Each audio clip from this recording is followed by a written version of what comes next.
Many people in Europe think of innovation as something which is pushing them out of their comfort zone. In China, it's the opposite around.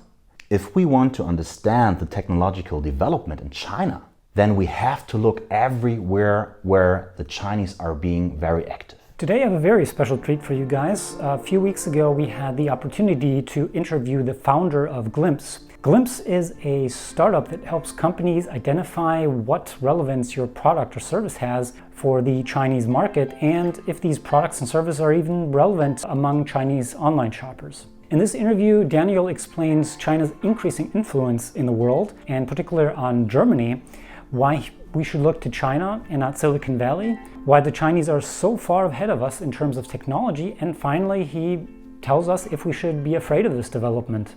It was a very fun interview to conduct, and I'm sure you'll find it equally interesting as well.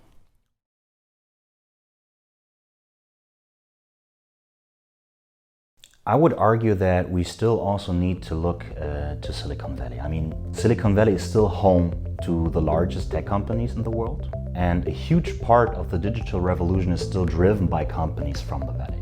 And especially with regard to China, it's worth taking a close look at the Valley, because also the Chinese are being very active in the Valley. Take the 𝗻idea Group, for instance.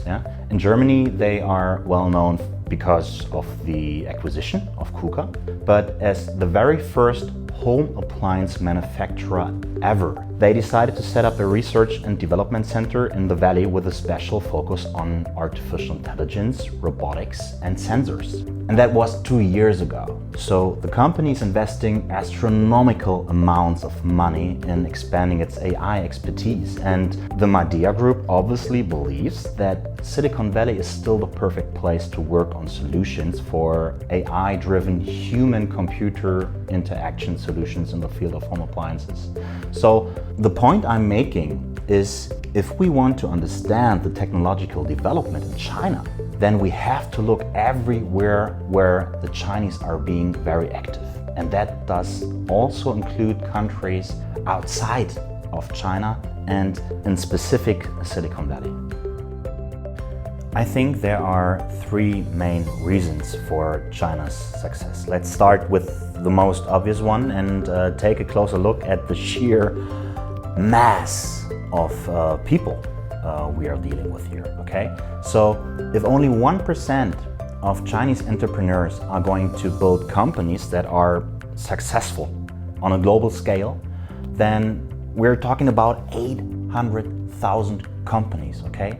And to a certain extent, it's a numbers game, and we simply cannot compete with these numbers. The second aspect which comes into play is what I personally call the innovation symphony.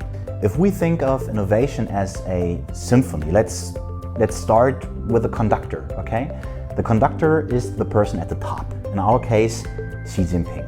He's able to have all the instruments in line without facing any political opposition. And what are these instruments? Well, there are the government officials overseeing the funding of accelerator and incubator programs inside and outside of China. They are making sure that state money for research and development flows into the right programs. And then we have the state-owned enterprises and subsidized companies who are buying Western companies, ensuring access to Western technology. Also, we have the private entrepreneurs who are consulting the government on new technologies and developments. Jack Ma, for instance, from Alibaba, is a very good example.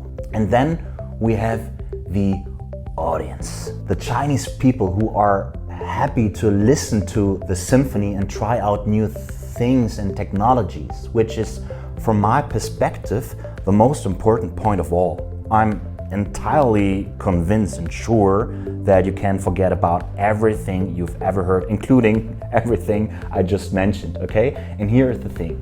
Imagine Europeans would think of technological development as something that is raising their living standard dramatically, okay? European companies and politicians, they would feel an immense pressure to innovate because people would actively ask for it.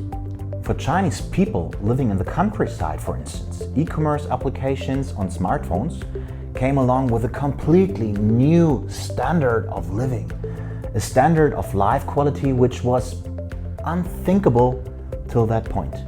In Germany, we were already doing pretty good without being able to order from Amazon via smartphone. Did it make my life easier? Sure. But was it crucial? Not really.